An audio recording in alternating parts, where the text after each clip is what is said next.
Hey gang, welcome back to another interview. I'm actually here with Mr. Paul G. Paul is a very well-versed competition shooter here in the California, Western United States area. And we're happy to have him here to talk with us a little bit about his experience in the competitive world and some of the things that he's accomplished and done. I'm excited to have him on here today and certainly welcome him. So welcome, Paul.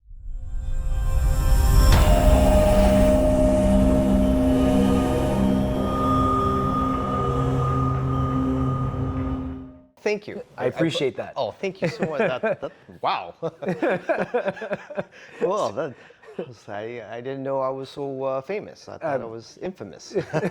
Well, it depends on who you ask. If you ask our wives, it's infamous. Thank you. Thank you. Well, thank you for inviting me. I appreciate it. You got it. You got it. Good morning, by the way. Good morning. So before anything else, why don't you share a little bit about who Paul is, maybe a little bit about competition, but maybe outside of the shooting world. Who's Paul? Oh, that's boring. Okay. Paul G, Chief Safety Officer for the IDPA. Mm-hmm. I a huge volunteer, full-time volunteer for the shooting community. Mm-hmm. I am a mentor, shooting a new shooter mentor for the company out in Prado, mm-hmm. I have my own gun safety channel myself on YouTube. Oh, what's it called? It's Paul G. Oh, okay. Very simple. Very simple. And I'm a team captain for Speed King's shooting team, as well as a competitor myself. Very cool. Very cool. And if I may, how long have you been just in the competition scene? How many years? I'd say about 10 years. 10 years? Yeah. Okay. I've been doing, majority IDPA, mm-hmm. But I started out in USPSA. Okay. So. And for the folks that don't necessarily know the difference, okay, because that's real. Right. Can you explain from your experience, what's the difference between IDPA and USPSA?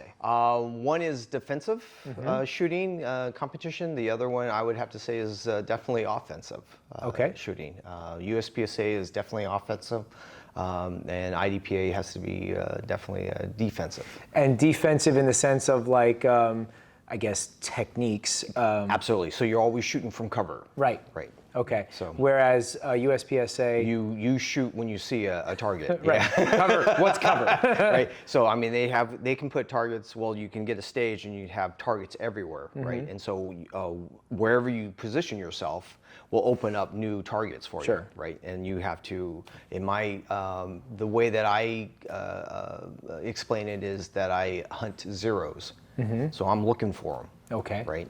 The other one is when you're exposed to a target, now you have to react. Gotcha. So hence the defensive mindset. Hence the defensive. Absolutely. Gotcha. Very good.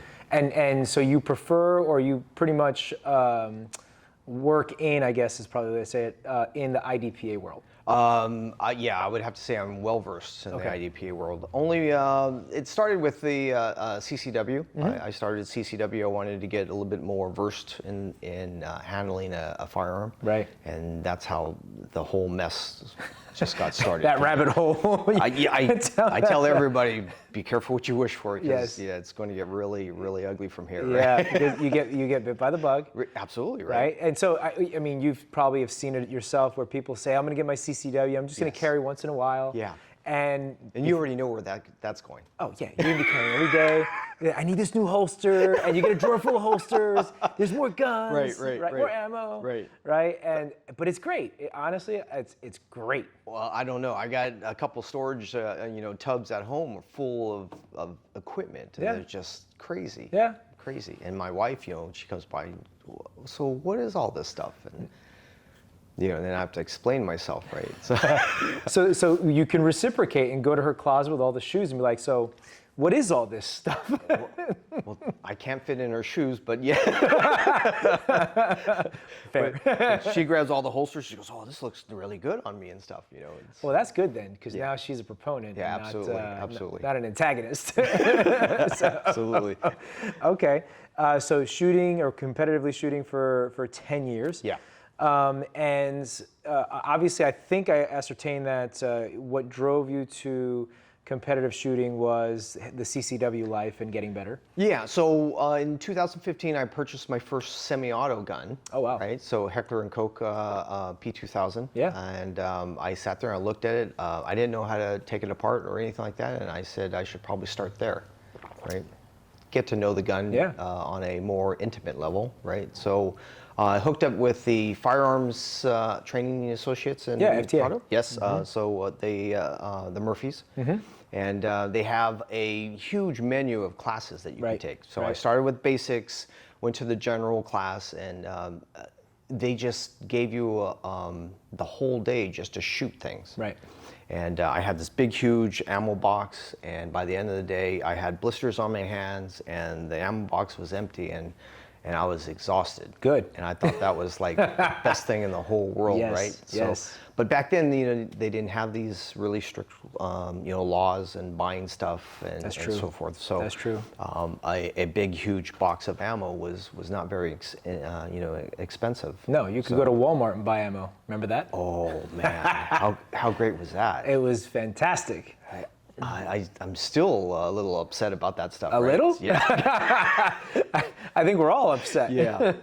So, you could go in and get a box of whatever, Winchester white box for very little money, grab some targets for your troubles, and keep on cruising. It was a different time back then, right? Well, I mean, it was only like a couple years ago, right? Yeah, I mean, more like 6 or 7, but yeah, it feels like a couple. But so that's where I started. I started shooting. I thought that I was well versed in handling a firearm at that time, and I had the basic, general, and advanced classes, and then they had the CCW classes, which I took and went out there, and so that took all of, I would say, about a year. Yeah. And I was all set for Orange County because I lived in Orange County at the time. Right. And I was happy, right? So but I needed more. So I took another class, right? And then another class, and then and then there was another gun purchase, right? And this guy turned me on to USPSA, the 3-gun championships, and so I started off in the heavies, right? So 45s, pump shotguns, and 308. Okay. And really heavy. Yeah. So I was running around, and a lot of the guys, the other competitors, were just laughing at me, right? They're just like, "Dude, are you serious?" I didn't know what that meant, right? And so I find out that at the end of the day, I was just wiped out. So whatever gun or anything like that, just because you buy it doesn't mean that it's the best thing for whatever you're going to be using it for. Right. So nowadays, that's my first question. What am I going to use it for, right? Right, to justify the purchase. Oh yeah, absolutely, absolutely. But 9 years later, I get into IDPA because I wanted to be a little bit more proficient with a handgun because I was horrible with a handgun. Okay. Came up with handgun targets in USPSA, and I just and I had holes everywhere, just like my shotgun, right? Right. And I'm like, oh, area fire weapon. But I did at the time. I just sat there and went, well, isn't that good? Isn't it how fast you shoot supposed to be measured on how well you do? And kinda accuracy helps. I still don't know how USPSA scores. Still? It's. I mean, yeah, I get what you're saying. So, but. There's that. Yeah, but so IDPA, I got introduced to IDPA, and it was very, very formal. Yes. Right. Lots of rules. There was lots of engagement techniques and so forth. But the thing that stuck out the most was the people. Okay. Right. USPSA, I would go, and it was pretty much I was in my head for the whole day. And I didn't talk to anybody. Matter of fact, a lot of the other guys, they wear the Bluetooth music and stuff, and I'm like, okay, but I think it was because a lot of them were military, right? And so they weren't very sociable. Yeah, right? So. We can be like that. Okay. if you're not one of us or this or that, if we don't know you, big time. Yeah. Right. Unless you start shooting. Yes. faster than them. And then now Then they're like, oh, okay, you're worth my now time. you're yes, right. Yeah. So so the very first thing that I did was to make sure that they knew I wasn't going to shoot them, right? And they liked that. That helps. Right. Yeah. So safety was one of my big priorities even back then. So and then that just evolved into something crazy. So now I mentor, make sure that new shooters that come to IDPA they're comfortable, right? They know what to do, they know what to expect, and they know where to go. So. And do you find that the, dare I say, camaraderie in IDPA versus USPSA is more or better? Well, all I know is that from the IDPA company that I work with or that I'm participate with, I know that the camaraderie is definitely there. The banter you can hear 2 stages over. And you have guys from the other stages yelling at you from 2 stages over. That's how crazy that gets, right? Yeah, and most folks would be like, that's so demeaning, and it's like we're like, no, that's awesome. He just called you names. Yes. That's how it is, Yeah. right? Yeah, you sit there and we have a 9 o'clock rule, right? Yeah. No excessive before 9 o'clock. You have to wait until everybody gets their coffee in them, gets juiced up, get going, right? So nobody gets offended, right? Right. And then we go from there. After 9 o'clock, gloves are off. Oh yeah. Whatever you want. Absolutely. That's actually a pretty good rule. Before 9 o'clock, nice. Yes. After 9 o'clock, Yes. whatever. Yeah. Very good, very good. It works out quite well. Okay. And then you mentor folks in IDPA. Obviously, it is, what that means, but elaborate a little bit more on what mentorship looks like in IDPA. So it was funny. It was kind of my first time with USPSA. I sat there and I didn't know who to follow, what to do. I felt really out of place. Right. Very nervous. Yeah. And then you strap guns to me, right? And then they throw a timer at you. Yeah. Yeah. Right. Beep. And like, what do I do, right? So so so I try to get rid of that. Yeah. Right. So I tell them, I try to the new guys that come in and they ask, they have that stare, right? You're like, okay, so let's just calm down a little bit, and this is what you're going to expect. This is how it's going to go, and this is what you're going to do. So I give that to them, so it takes a lot of the pressure off them. Sure. And now they just have to deal with the beep part, right? Right. So I started noticing that actually works quite well. It helps, I imagine. Yeah. Right? So People don't feel like they're alone. Oh, right. That's what I wanted to try to get rid of. Right. I don't want you to think that you're by yourself there, because you're not. Right. Right. So aside from that, the squad that I usually shoot in, it's usually all my teammates, right? So we all have jerseys. Yes. And so if a guy shows up and he has a white shirt or something like that, I'll give him a black shirt, one of the Speed King shirts. Make him feel like, hey, He's I'm one part of the something. guys. Yeah. And that tends to go a long way. Oh, I imagine. Yeah. I imagine. So- It's and I do want to ask you in a moment about Speed Kings, but you did mention something that prompted me to ask, because you mentioned, hey, you're already nervous going into this situation. Yeah. You now have a firearm on your hip somewhere, and then there is people watching plus the clock, right? And adrenaline is probably, of course, through the roof. And I want to, especially coming from somebody like yourself who is well versed in the competition world. Right. There in the shooting or the firearms industry, there's always that, I guess, clash between like competition shooters and defensive shooters and recreational. What I'm talking about. And you have folks in even the defensive world. It's like, competition. It's not real. It's this. You know what I'm talking about. Yeah. And I've done maybe 2 or 3 competitions in my day, and I tell you, I love them. Yeah. But I think that competition, short of actually being in a real life engagement, is a great way to replicate stress. Yeah. There you go. And really put to test Yes.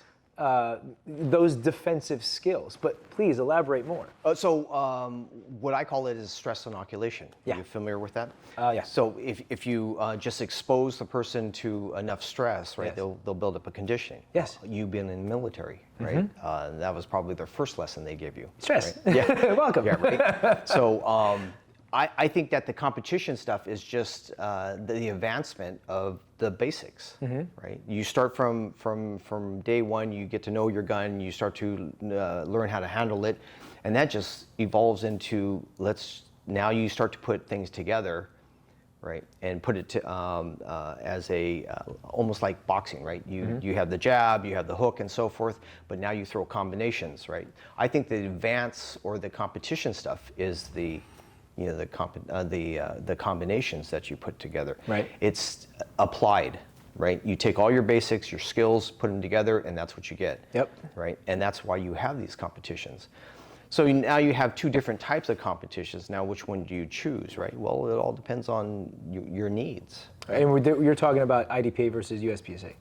Or any other the type of competitions. Oh, even like the divisions. Oh, there are different competitions for everything. Okay. Right. So I'm just saying that when you're past the advanced classes, right? Yeah. You can move into competition. Yes. Right. And then that's where you go from there. But to answer your question, I mean, that's exactly what the competition is used for. It's to condition somebody from the percussion of the fire, the gun going off. Sure. It's to deal with the time. It's to deal with the noises and people standing around you, watching you, right? It's to show you that you can function under harsh conditions, right? Yes. And if you can't, right, the difference between a competition shooter is the competition shooter is not going to flinch, right? They're going to just react and go versus somebody out in the world. But the other thing from competition side is defensive, right? There's that awareness type of thing, right? Right.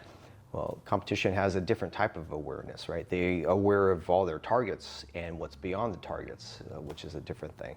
Well, I mean, it's totally applicable to real world as well. So when you're teaching your classes and stuff like that, right? Everything that you're teaching them as far as elements is concerned is actually included in competition. Of course. Right. And in real life. Right. So anybody that tries to size up competition versus defensive type of thing, you're missing the whole point. Yes, of the whole thing, right? I agree 100%. Yeah. I appreciate and respect the competition realm. Right. And not for nothing, I will admit, again, in the 2 or 3 or 4 competitions that I've done, I had a lot of fun. Yeah. I felt even like as an instructor, yeah, I shoot all the time. Yeah. But even then, you feel under pressure and the stress, and it's great, right? It's a great way to test, is your stuff good or not, right. or where do you need to improve, right? And it's I'm looking to do more of competition just for, I don't want to be or care to be some grandmaster or whatever, don't care, but just for the fun of it and the test, the adrenaline, that kind of thing. How come you don't shoot with Josh? I just, it's in full candidness, I work 7 days a week. And I work 18 hours a day. Now, why would you want to do that? I gotta keep this thing going. So I find that personally, I have to set time to even dry fire. Right.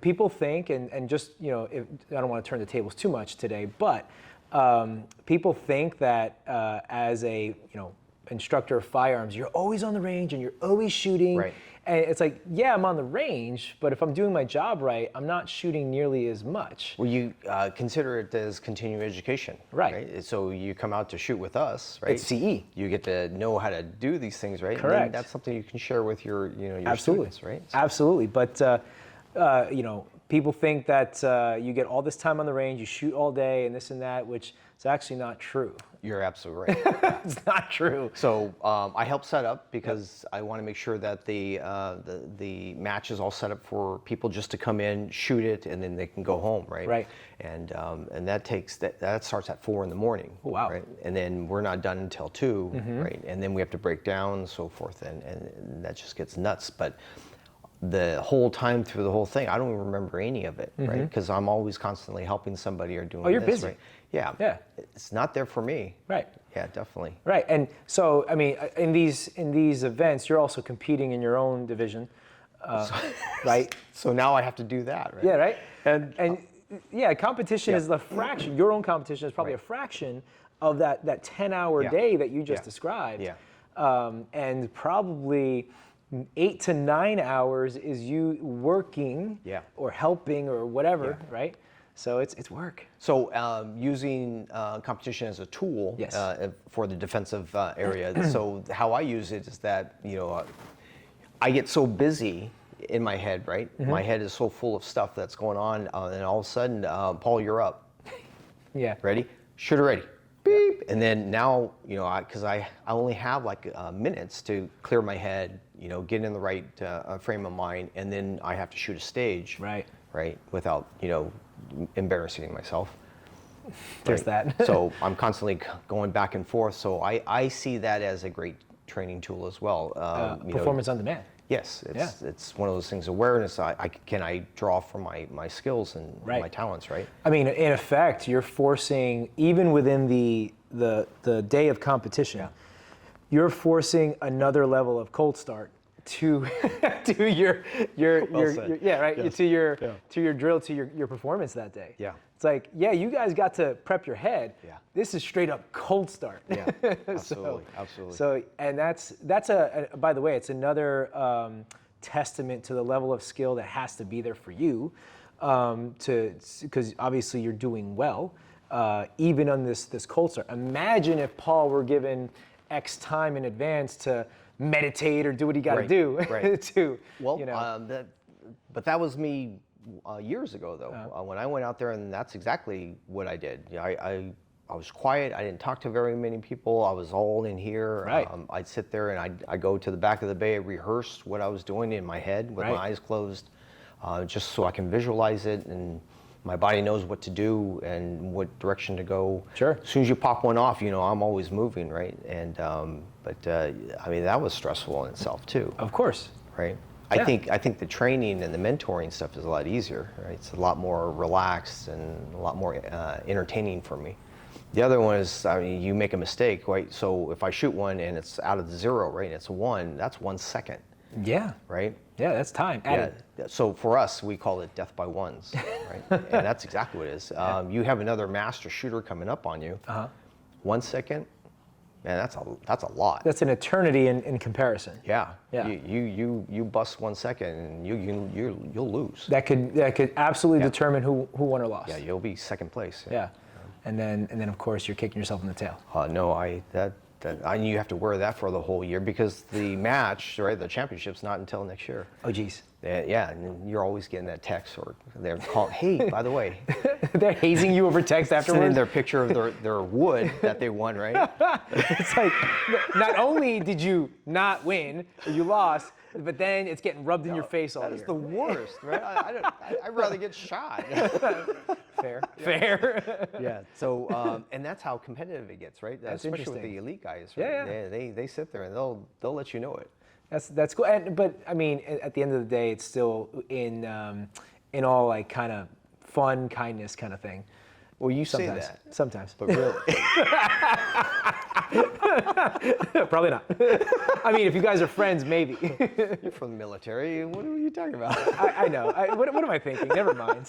Never mind. Absolutely.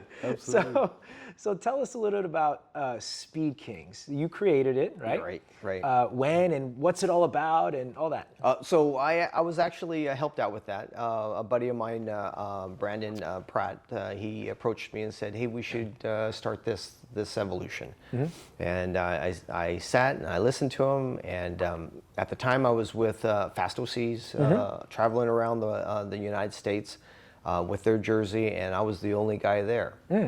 So I didn't have numbers, and I got heckled a lot and stuff, and not You had a telling bad me that. experience. I'm noticing this trend of getting Right? heckled and things Well, like that. the thing is that they find out the other shooters. They find out that I'm from California. Yeah. And that's where it all begins. And by the way, you're competing not only in California, but other places. Oh, yeah. Florida, Georgia, Texas. Wow. Yeah.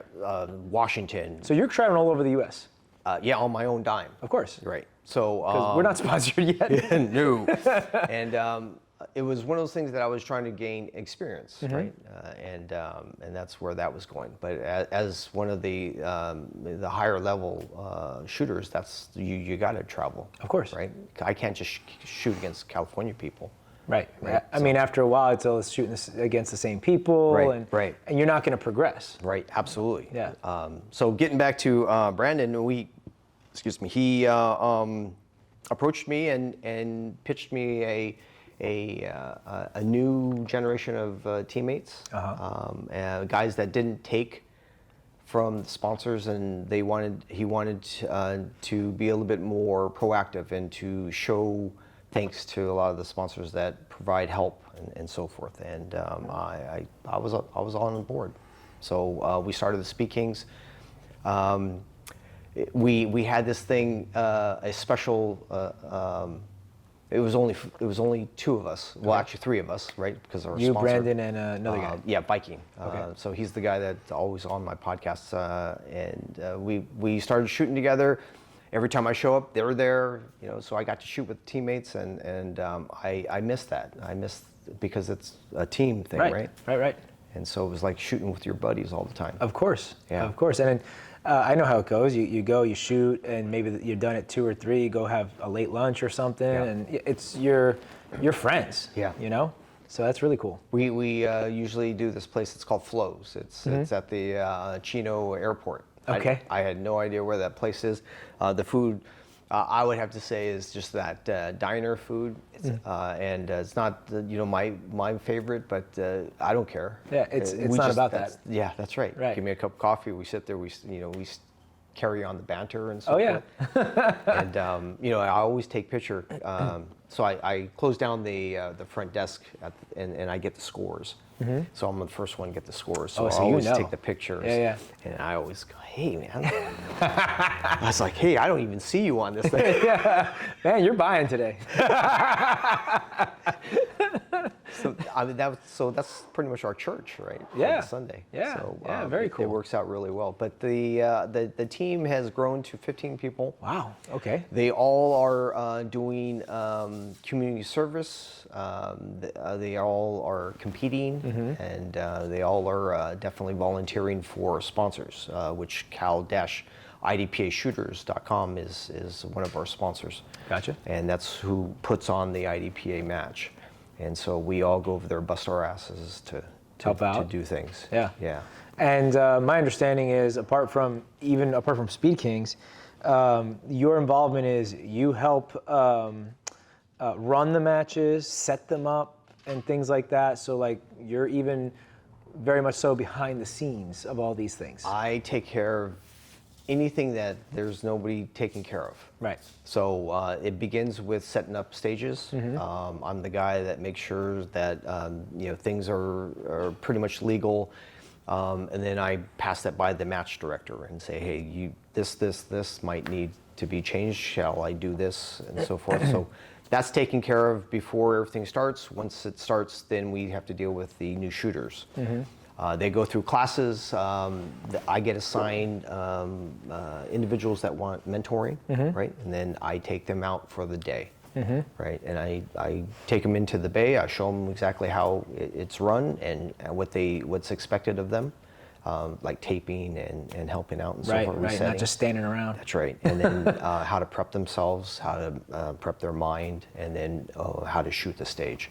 So I go over a brief little walkthrough. The safety officer on staff at that morning allows me 5 minutes. So I take them in and I do an individual walkthrough with them.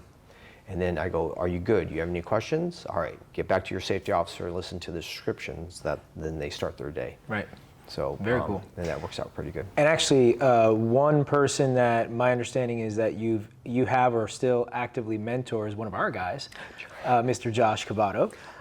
Yeah, actually, he started from the basics and started moving up, and now I even invited him to actually be a mentor, right, to help out with this and so forth. And then I guess they gave them his own squad.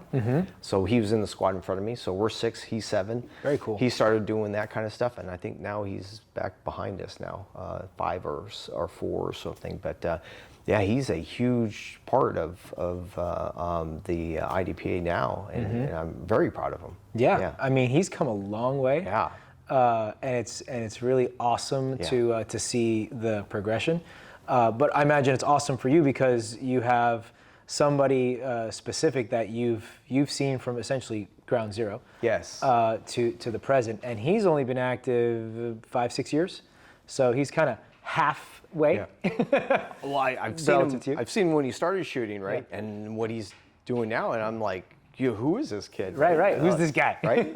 So and Totally I different just guy. love the younger guys that especially with their eyes and and so forth.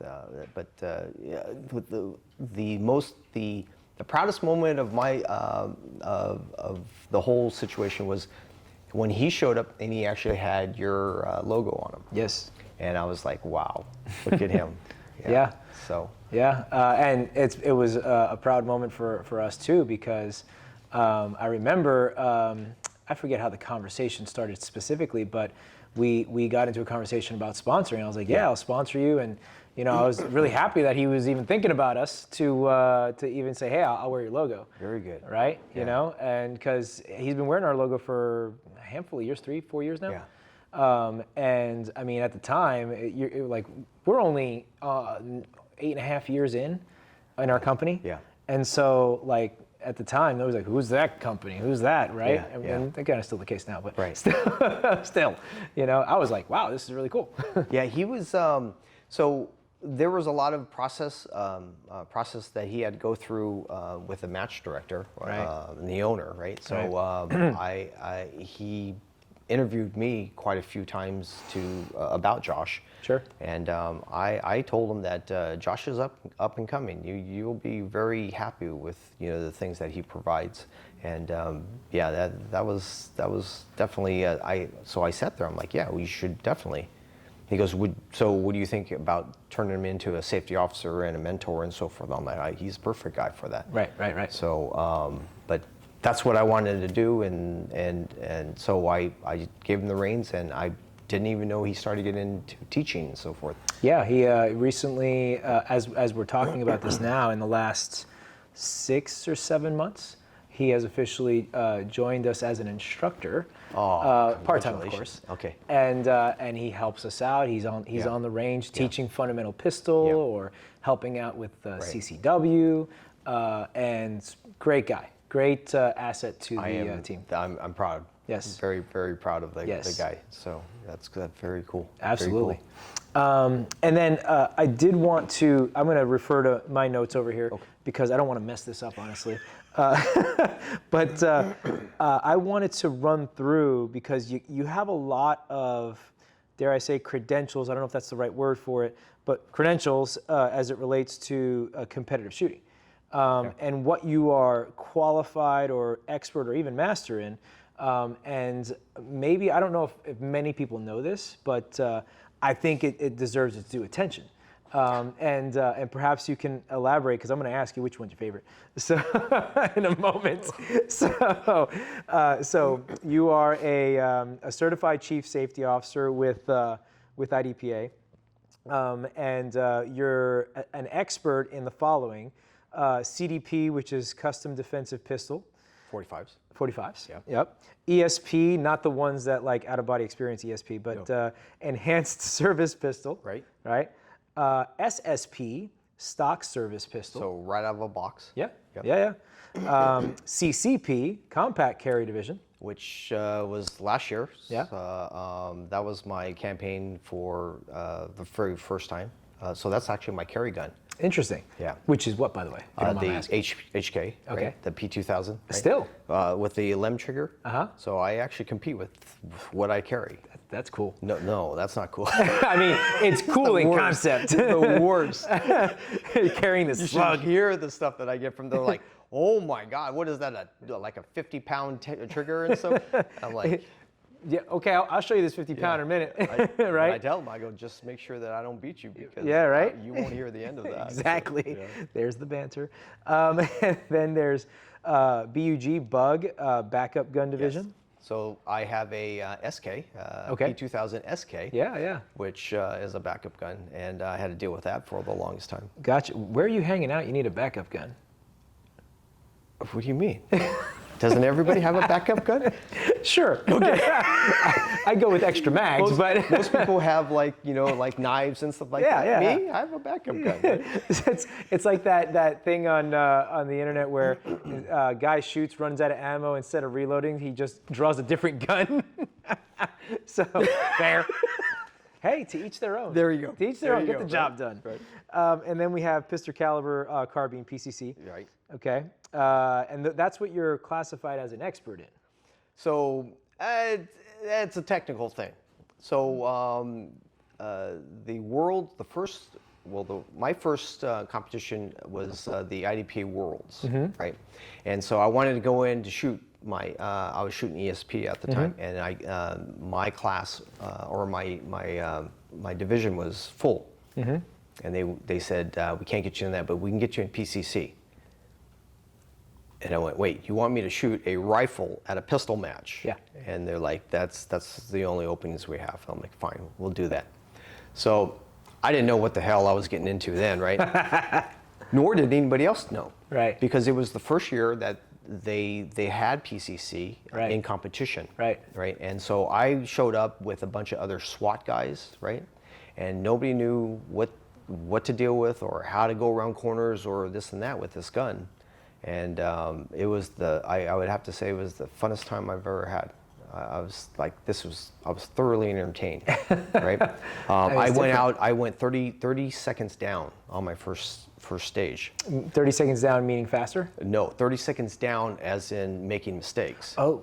So you have to do it on your support side, right? So I had to put it on my support side, and then I had to shoot. And then I didn't know that these black things were body armor, right? And so you only get one shot at it, right? And so I went bam, bam, bam, bam, bam, bam, right?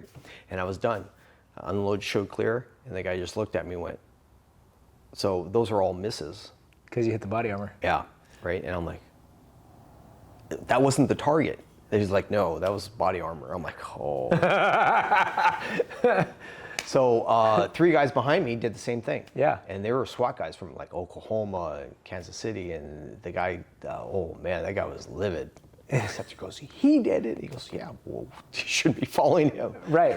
I'm like, but I didn't understand what you guys were talking about. And this was that USPSA mentality that I had, right? And Gotcha. I'm like, okay, so that was my first exposure to that. But the competitions thereafter was all a field that was very limited.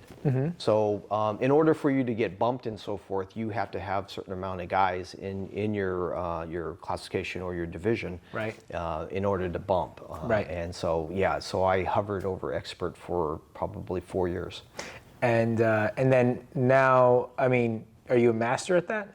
No, I'm expert. I stopped shooting PCC to go to other things. Gotcha. Right? So because you're a master in carry optics, aren't you? carry optics, yeah. Yeah. So I guess that's what you maybe do the most, or At the time, it took me a year. I shot carry optics, and carry optics is so fast growing, right? Yeah. That my division, you only have to get in the top 2 will get bumped. Gotcha. So I came in second place, and sure enough, all of a sudden, in a championship, I was now a master. And I had to shoot against other masters. And I'm like, okay, so now we have subdivisions of masters, right? You have the pros, which were the elites at the top of the Right. master, and then you have the guys that just entry-level masters that come in, and I'm like right in the middle of them. And so when you show up, you finish in mid-pack all the time. Right. And at the top of the pecking order, as far as masters go, the top one is grandmaster. Distinguished masters. Distinguished Yeah, master. DMs. Sorry. Yeah. So is that going to be essentially for you over time? Is that going to be an ultimate goal to reach distinguished master at some point? As far as classifications are concerned, it's irrelevant to me now. It's one of those things that as long as everybody's being safe, everybody's having a great time, that's where I'm at. Gotcha. Right. I'm not too much. I'm getting older. My eyes are getting a little dull, and so I know that the younger guys have a huge advantage over me, and I have to be smarter about what I do and more efficient about moving and so forth, right? So I just can't sit there. So I go to the local matches and so forth and mess with the younger kids and so forth and get them riled up, and so. But as far as me being at that top level, I think that pretty much has, the ship has sailed. I wouldn't say that. Well, I take on the other senior guys, Yeah, right? yeah. So definitely, I can beat the hell out of those guys, right? Because they're over there sitting there, and they have supports on their knees. Right, and, right. I'm just laughing at them when I show up and stuff. But these guys are like seasoned guys. Yeah, been around the block a few times. Oh, you betcha, right? So if I may, kind of final thing here, if I may ask, if we're sitting here 3 years from now, as you continue to participate and even progress in the competition world, right, and you were to say, hey, Ernie, it's been a fantastic 3 years in the competition world, what happens or where are you that would make you ecstatic? Oh, wow. Just being able to continue getting into the matches and so forth. Yeah, if I could show up and shoot without pain or, right? Well, or that's what Motric's for. Yeah. I mean, you don't need 3 years for that. Right. But I mean, I still see guys that are like in their 80s running around, right? And I'm like, oh, you better take it easy, right? Guys, I even had guys in like Georgia show up in wheelchairs. Wow. And I'm like, what the hell's going on here? Hey, when you want to do something, you want to do something. Defensive shooting, right? In a wheelchair, you can't get any more defensive than that, right? Yeah. So, and that inspires me. So to show up to a competition and be able to still shoot, especially against the younger kids, right? And the younger kids, what I mean by younger kids these are the guys that some of the pros out there. That's what they're doing, right? Yeah. But a lot of the pros that I shoot with, I mean, they're seasoned guys after their military career, military right? or police career or whatever. And now somebody's paying them to just shoot. Yeah. Yeah. How great is that? Huh. That would be really nice. Right. So I get calls from ammo manufacturers and so forth, and asking me to do this and stuff. And California is really tough because of the laws and rules and so forth. And that's I don't know why they're not into the sports. They consider that shooting firearms is not a sport, right?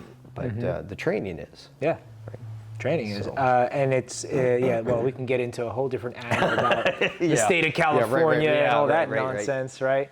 I think that's where more heckling and banter occurs. Yeah.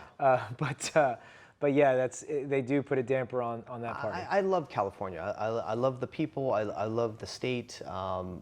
It's just the political climate is just really tough. It is. Right. It is and very. For them to tell you that you can't, you shouldn't own guns, or you can't carry your guns, or you can't defend yourself. You got to be a victim all the time. I think that's ridiculous. Right? I agree. Yeah. I agree 100%. Yeah. Yeah, so, absolutely. And that's why you have a huge job, because there's a lot of people out there that think the same way. Mm-hmm. Yeah. Unfortunately. Yeah. Until something happens to them, right? And then their perspective changes, because that's not something that I always see on the news. Right. Never happened to me. That has happened to me. Yeah. And that's how you get a proponent real quick. Yeah. Unfortunately. So, yeah. Let's just hope that doesn't happen. But the thing is that you'd rather be prepared for it, right? Agreed. Than be a victim. Absolutely. Yeah. So before we adjourn, is there anything else that maybe you want to share with us or say? I know you also had your notes. Hopefully we covered all the things. Oh, we did. But is there anything else that you would like to share? No, I just had a great time. Thank you very. I would love to come back. Yeah. Awesome. I appreciate it. I appreciate coming on here and sharing about your experience, and it's an interesting and crazy wild experience that you've had. I have, and that's why I share it. I just want the new shooters or people that are not even versed in guns to maybe take a look and see if it's right for them. Yeah, right. Absolutely. And I think maybe it's the takeaway. One of the takeaways from your experience and the things that you shared is that. That while the competition world, say, might be intimidating, just do it, because you'll get over that hump real quick, and you'll see that there was nothing to be intimidated about to begin with. You'll notice that, that's the first thing that I learned, that you're not the only one that's going through that, right? Right. So you build up a camaraderie quite quickly. Yeah, absolutely. And that's a relationship that never goes away. And unfortunately, a lot of my friends, they still text me, and I can't get away from them. I mean, some you might want to. But, well, I mean, my friends from Florida, and, you're right, and every day. Yeah. I'm like, you're 3 hours. What's wrong with you guys? Don't you guys sleep and so forth? No. I'm just getting off of work. I'm like, oh my God, shouldn't you be talking to your wife or something? Nah, they don't, at that time, the wives don't even like them anymore. But that's what we do. I travel to the matches out there on the East Coast, and I spend time with them, and it's not about the match. It's about hanging out with the friends. I agree. That I've gained during my journey. Yeah, absolutely. I understand exactly what you mean. Very cool. And that's awesome. So again, thank you for coming on. I appreciate you coming on and sharing about your experience. Appreciate that. Thank you, sir. If you think all gun laws are an infringement and you live behind the enemy lines in the People's Republic of California, then check out our Unconvicted Felons t-shirt. We came out with this t-shirt design for you, where most of us are fed up with the situation here in California. So check it out. Check out our website. Awesome t-shirt coming at you, and our new line of 2 arms, where it stands for 2A Rights Matter. So check out our new t-shirt and help us feed our dog.